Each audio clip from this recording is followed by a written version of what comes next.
Hi, guys. Welcome back to another week. Today, we're going to start one of my very favorite units for reading, and that is fairy tales. There's a lot of reasons why this is one of my favorite units. First, I just love fairy tales. Who doesn't? And second, it's a chance for you to show everything that you've learned this year and put it all together, and it all starts to make sense. So I want you to stop and think before we jump in. When you hear the word fairy, what do you think of? Okay, maybe you thought of the tooth fairy. Who's ever lost a tooth? And maybe the tooth fairy has come to visit you. All right. Or maybe you've read Peter Pan before and you're thinking about the fairy in there, Tinkerbell. She's a fairy, right? Well, even though these are fairies, that's not exactly what we mean when we say fairy tale. Fairy tales are stories that have been around for a really long time. They're stories that started off that were just told out loud because they didn't have books. And then that person told it out loud to someone else. Then that person told it aloud to someone else. And eventually someone took the time to write all of these fairy tales down.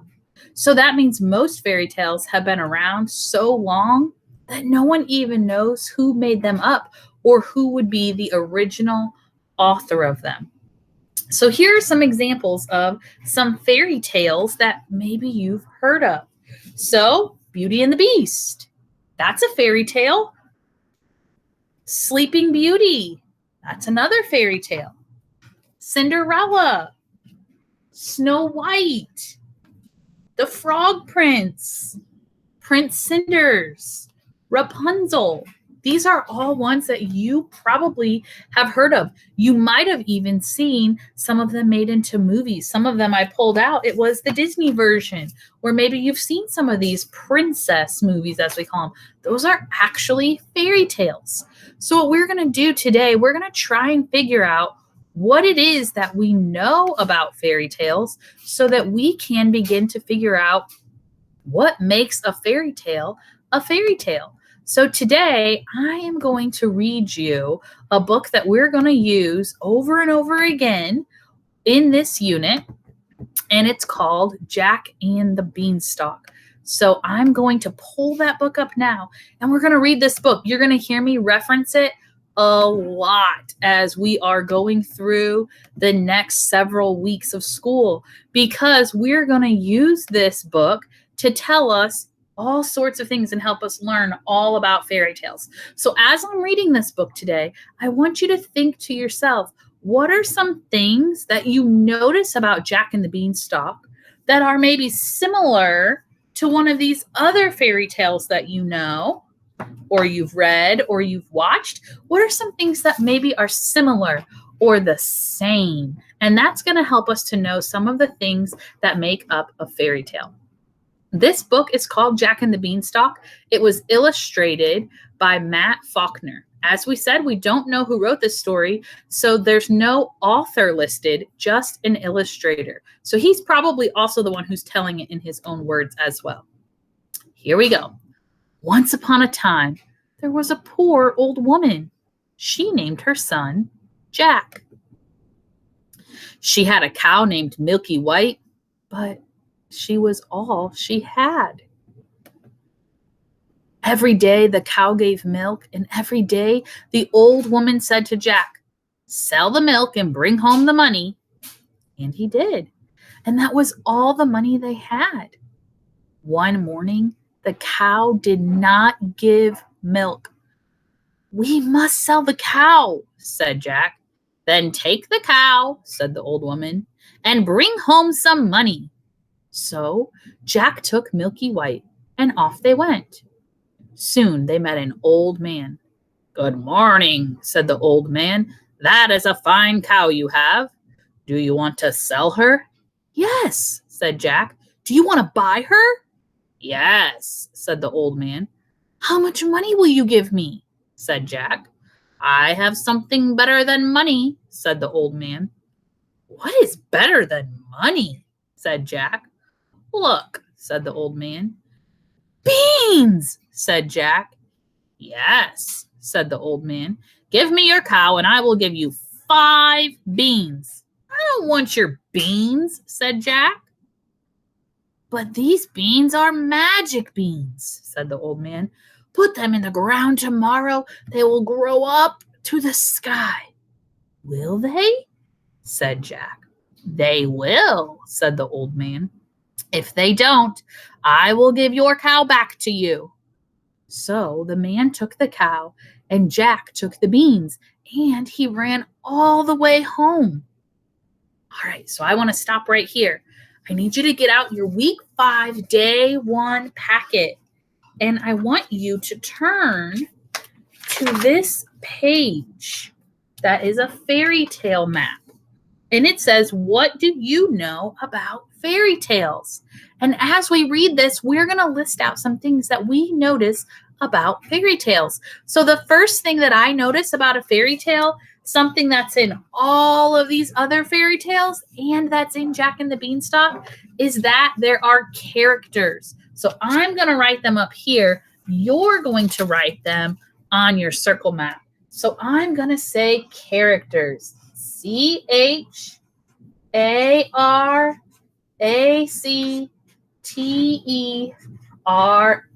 If that was too fast, you can pause the video and go back.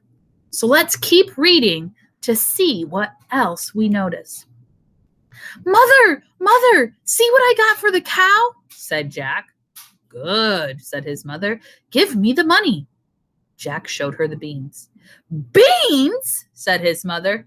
They are magic beans, said Jack. Did you sell our cow for 5 beans, you fool, said his mother. Take that, take that, take that. Then she shook the beans and threw them out the window. Jack went to bed without any supper.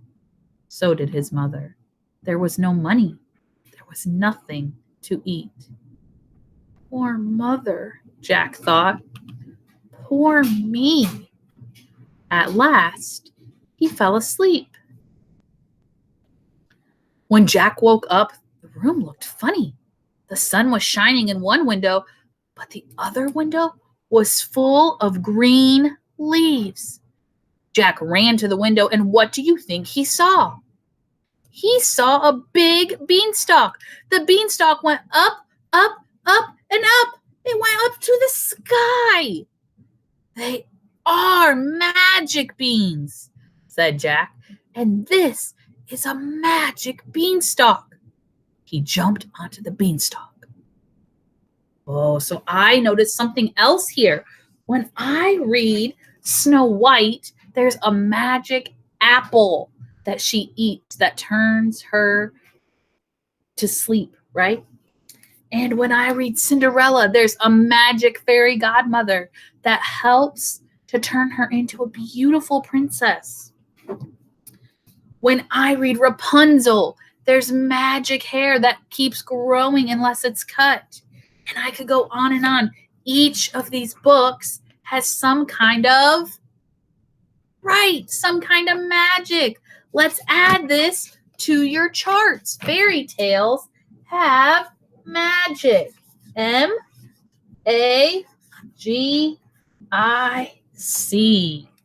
So in order for a book or a story to be considered a fairy tale, it has to have characters and it has to have magic.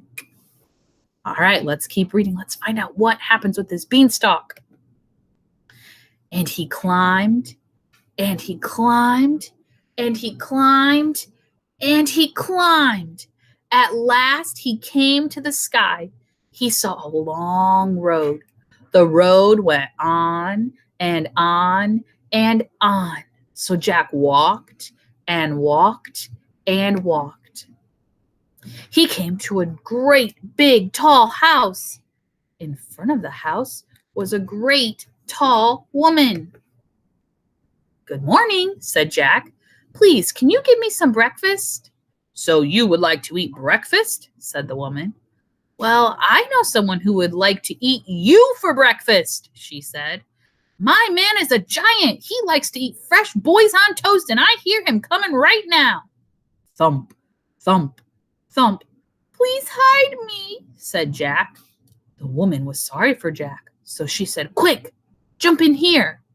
And Jack jumped into the oven just in time. In came the giant. Ah, what is this I smell? He said. Fee, fi, fo, fum. I smell the blood of an Englishman, but be he alive or be he dead, I'll grind his bones to make my bread. Oh, no, dear, said the giant's wife. I think you can still smell the little boy you ate yesterday. Now, don't be silly. Sit down and eat your breakfast. Jack looked through a crack in the oven door. He watched the giant. The giant ate his breakfast. Then he took out 2 bags of gold and began to count the gold. At last, the giant began to get sleepy. His head began to nod, and he began to snore. He snored so loud, the house began to shake. All right, so we're going to stop right here because I noticed something else that reminds me of other fairy tales. When I read fairy tales, there's always some good characters and some bad characters, right? Here's Madame Gothel. She was the one who kept Rapunzel in the tower. We have in Cinderella, tell me, who are the bad characters? Right, her wicked stepmother and stepsisters. In Snow White, who are the bad characters or the evil characters? Right, we have the evil queen. So when we read a fairy tale, something else that we usually see, we don't just see characters, but some are good. We know how to spell that. That's a sight word. G-O-O-D. And some are evil. Let's write that. Evil. E-V-I-L. So we have good and evil when we read fairy tales. Let's keep reading and find out what happens to Jack. Then Jack jumped out of the oven. He grabbed a bag of gold and he ran until he came to the beanstalk. The bag of gold was so heavy, Jack let it fall. It fell down, down, down into his mother's garden. Then Jack climbed down, and at last he was home. Mother, Mother, Jack called, look at this. And he showed her the bag full of gold. For a long time, Jack and his mother had plenty of money. But one day, all the money was gone. Well, said Jack to his mother, I will try my luck again. So he got on the beanstalk and he climbed and he climbed and he climbed and he climbed. At last he came to the road again. And he found the giant, big, tall house again. And in front of the house was the great, big, tall woman again. Good morning, said Jack, bold as brass. Please, can you give me some breakfast? You're the same boy who came here before, said the great, big, tall woman. Maybe you can tell me what happened to the bag of gold the giant lost that day? Maybe I can, said Jack, but I'm so hungry I can't talk. Then I'll give you something to eat, said the woman. All at once, thump, thump, thump. They heard the giant coming. The woman hid Jack in the oven, and everything happened as it did before. The giant said, Fee, fi, fo, fum. His wife said, Don't be silly. The giant ate his breakfast. After breakfast, he said, Wife, bring the hen that lays the golden eggs. Then the giant said to the hen, Lay. And the hen laid an egg all of gold. At last, the giant began to get sleepy. His head began to nod, and he began to snore. He snored so loud, the house began to shake. All right, I noticed something else that's similar about this fairy tale to other ones. And that is that animals usually play an important part. So when we read Snow White, we see all of her animal friends that help clean and help do things. The same is true in Cinderella. And some of those animals are even what's used to turn into her coach. And the animals are used to be the horses. Here we have a hen that's playing a very important part. It's magical hen, and it's laying these golden eggs. So I'm going to write animals on my chart because that is something else that is true about fairy tales. So now I'm going to read the rest of this book, and I want you to listen to it as we read and pause the video and add anything else to your circle map that you notice that's the same about this book as some of the other fairy tales we mentioned. Jack jumped out of the oven. He grabbed the hen and off he ran. But the hen made a noise, and the giant woke up. Jack heard the giant call, "Wife, wife, what did you do with my golden hen?" But that was all Jack heard. He ran to the beanstalk and climbed down like a house on fire. "Mother, mother," Jack called, "look at this." Jack showed his mother the hen. "Lay," said Jack. The hen laid an egg all of gold. Every time Jack said lay, the hen laid a golden egg. One day Jack said to his mother, "Maybe the giant has more things. I'm going to try my luck again." Jack got on the beanstalk and climbed and climbed and climbed and climbed. At last he got to the top. But this time Jack did not go right to the giant's door. This time he hid behind a bush. He saw the giant's wife go down the road to get some water. Jack crept into the house and climbed into a big pot. Soon he heard thump, thump, thump. The giant and his wife came in. "Fee, fi, fo, fum, I smell the blood of an Englishman," the giant said. "Do you, my dear?" said the giant's wife. "Well, if it is that rascal Jack you smell, he will be in the oven. That is where he likes to hide." They both ran to the oven. The giant opened the door, but Jack wasn't there, thank goodness. "Oh," said the giant's wife, "there you go again. I think you must be smelling the little boy you ate yesterday. Now don't be silly. Eat your breakfast." The giant sat down to eat. He kept jumping up to look for Jack, but he did not look in the big pot, thank goodness. After breakfast, the giant said, "Wife, bring me my golden harp." She brought the harp and put it on the table. "Sing," said the giant, and the golden harp sang. At last the giant began to get sleepy. His head began to nod, and he began to snore. He snored so loud the house began to shake. Then Jack crept out of the pot. He was as quiet as a mouse. He crept to the table. He climbed up the table leg. He grabbed the harp. Then he climbed down and began to run. But the harp called out, "Master! Master!" The giant woke up. He was just in time to see Jack running off with his harp. Jack ran as fast as he could. The giant came running after him. Then Jack got into the beanstalk and began to climb down, down, down. The giant stopped. He was afraid to climb down the beanstalk. But the harp cried out once more, "Master! Master!" So the giant jumped onto the beanstalk. He began climbing down faster and faster. But Jack was ahead of him. "Mother! Mother!" Jack called.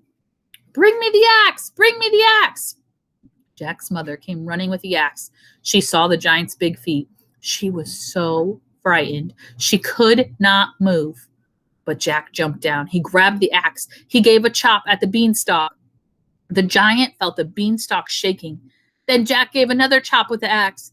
The beanstalk fell to the ground, and the giant fell with it. And that was the end of the giant. Then Jack showed his mother the golden harp. People paid money to hear the harp sing, and every day the hen laid a golden egg. So Jack and his mother became very rich, and they lived happily ever after. All right, so there were a lot of things that you could have said that were the same about these fairy tales. So we said that they have characters, they have magic, there's usually some good versus evil, there's animals. What I want you to do is write at least 3 more things that you think are the same about different kinds of fairy tales. Write them on your circle map, and we're going to look at them together tomorrow. See you later.